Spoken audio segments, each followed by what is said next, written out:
주말에 30만 명이 참석했다라고 주장을 했다가 경찰 출신의 국민의힘 의원이 반박하는 일도 있었습니다.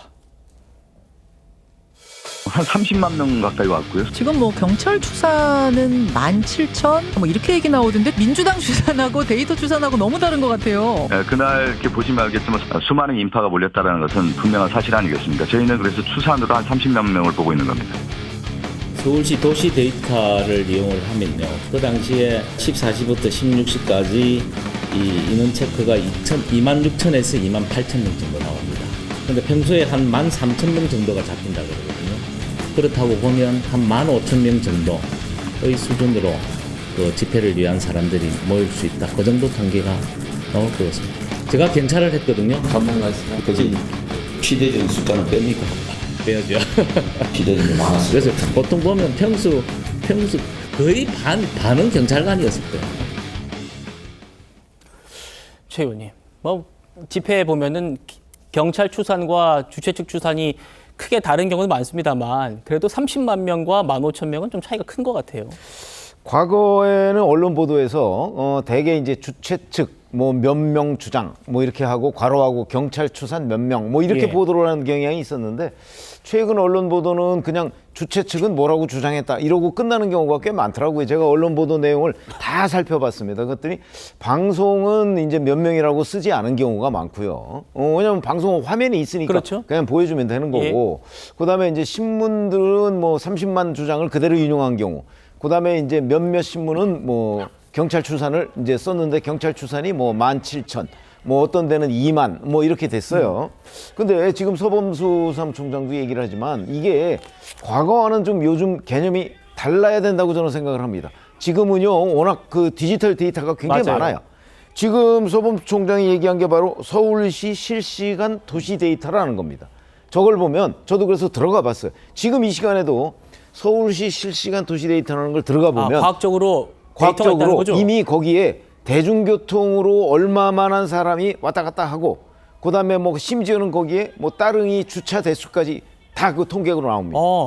그래서 그렇게 보면 그 지금 얘기하는 11월 2일 오후 2시부터 4시 요게 행사가 2시부터 이루어졌잖아요. 그래서 한 1시간 40분 정도 진행이 됐다고 하는데 이 시간에 보면 대략 28,000 정도가 이 통계에 잡힌다는 거예요.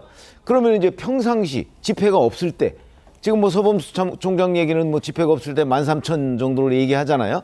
근데 여하튼 몇천 명 수준이라 또는 10,000명 수준이라고 하더라도 이게 경찰 추산이 거의 맞는 것 아닌가 이런 생각이 들고 그러니까 이걸 지금은 과거처럼 우리가 몇만이다 이렇게 주장한다고 해서 그게 지금 국민들한테 설득력 있게 다가오는 건 아니다. 지금은 워낙 여러 가지 디지털 데이터가 다 있기 때문에 이런 것 가지고 정치권에서 흔히 지금까지는 과장을 해왔었는데 이제 더 이상 그런 과장은 먹히지 않는다. 이렇게 말씀드리겠습니다. 따릉이까지 반영한 데이터가 있는 줄 몰랐네요. 네, 그게 서울시 실시간 도시 데이터라는 겁니다. 그리고 민주당은 우리가 추산하기에 30만 명 왔다. 왜 30만 명이냐 이렇게 하니까 정말 많이 왔던데요. 많이 왔잖아요. 이렇게 얘기를 하는 것 같아요. 한 5,000명 정도만 와도 많이 왔다고는 할 수 있습니다. 민주당에서 이 주말 집회를 위해서 지역 단위 당원들까지 사실상 총동원령을 내렸다고 합니다. 그러다 보니까 좀 많이 왔다라는 걸 강조할 필요가 있지 않았는가라는 분석도 있더라고요. 그런데 인원보다 중요한 건 집회의 메시지 아니겠습니까?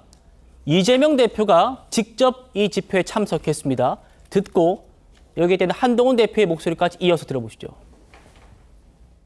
촛불로 몰아낸 어둠이 한층 크고 캄캄한 암흑이 되어 복귀했지만 어둠이 결코 빛을 이길 수 없다는 것을 우리 다시 한번 증명해 냅시다, 여러분. 국민이 이 나라의 주인임을 증명할 때까지 대통령은 이 나라의 지배자가 아니라 국민의 공복임을 인정할 때까지 함께 포기하지 말고 싸웁시다. 지난 주말 민주당의 지도부가 거리로 총출동해서 이 나라의 헌정 중단을 선동했습니다. 그 저희는 속이 뻔히 보일 정도로 분명하죠. 이재명 대표의 중대 범죄 혐의들에 대한 유죄 판결이 확정되기 이전에 아예 헌정을 중단시켜 버리자는 겁니다. 범죄 혐의자인 이재명 세상 만들기 위해서 대한민국 헌정을 중단시키겠다는 겁니다. 분명히 말씀드립니다. 어떤 이름을 붙인 헌정 중단이든 보수당의 당대표로서 집권 여당의 당대표로서 제가 앞장서서 맡겠습니다. 민주당에게는 이재명 대표 범죄 숨기고 이재명 세상 만들려고 우리 시민들이 촛불 들지 않을 거다. 그러니 착각하지 말라는 말씀을 드립니다. 자, 그러니까 이재명 대표가 탄핵이란 말은 안 꺼냈지만 촛불이란 말을 꺼내면서 집회에 참석한 것, 결국 본인의 사법 리스크를 방탄하기 위한 것 아니냐라는 얘기입니다. 이어서 들어보시죠. 지난 주말 민주당 장외 집회 근처 곳곳에서 이재명 대표 무죄 탄원서를 모으고 이 대표 본인이 탄원서 작성 부스를 직접 방문했다는 것은 장외 집회를 개최한 진짜 의도가 본인의 범죄 방탄에 있다는 것을 명백하게 보여주는 것입니다. 대통령 탄핵과 하야를 부르짖으며 헌정 질서를 위협하는 민주당의 범죄 방탄 카르텔은 반드시 심판받아야 합니다. 자, 김광석 변호사님. 주말 당시에 이재명 대표 행보 중에 아주 흥미로운 게 있었습니다. 그림 준비되어 있으면 좀 보여주시고요. 이재명 대표가요, 본인의 그 무죄 탄원서를 작성하는 곳을 찾았답니다. 저길 가서 이렇게 쭉 둘러보면서 이 탄원 서명을 받는 당원들이 그런 모습을 쭉 지켜봤대요. 그러니까 앞서서 어떤 뭐 집회 촛불 얘기를 하면서 연설을 한 뒤에 찾은 곳이 본인의 탄원서를 작성하는 곳이다. 어떻게 좀 볼 수 있을까요?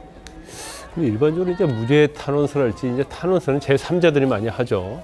그런데 이제 본인이 그것도 집회 자체가 지금 현 정권의 타도를 위한 집회 아니었습니까? 근데 거기 가서 무죄 탄원서 받는 곳까지 가서 할 정도 되면 본인이 굉장히 다급했다고 생각이 들고, 아마 저 무죄 탄원서가 사실은 재판에 영향이 별로 없어요. 물론 뭐 객관적 시각에서 보면 이건 사법부에 대한 어떤 압력이다, 압박이다 이렇게 보일 수는 있겠죠. 그런데 저게 자신의 일이잖아요. 자신의 어떤 부정부패, 중대 범죄에 관한 일인데도 불구하고 저렇게 탄원서를 찾는 곳까지 갔다는 것은 이제 노골적으로 이제 본인의 사법 리스크를 의식하고 있다 이렇게 볼 수밖에 없고, 저렇게 가서 방문을 하면 지지자들이 이제까지 참여하지 않았던 사람들도 아 저런 게 있었나 하고 참여할 거 아니에요. 이제 그렇게 하면서 자기를 지지하는 사람들 어떤 세를 모으는 것이다, 저는 그렇게 생각합니다. 일단 이재명 대표는 이제 벌써 코앞에 불이 떨어질 가능성이 커요. 이제 11월 25일 재판 결과가 나오게 돼 있잖아요. 아마 그 생각 이외에는 없을 겁니다. 어떻게 해서든지 만약 유죄 판결이 나와도 대선 전에 그 판결이 대법원에서 확정되기 전에 이제 조기 대선으로 가는 거 이외에는 자신이 살 수 있는 방법, 정치를 계속 할 수 있는 방법이 없다고 생각할 겁니다. 그래서 뭐 어제 집회도 마찬가지고 앞으로도 계속적으로 저런 행태를 보일 가능성이 크다 이렇게 봅니다.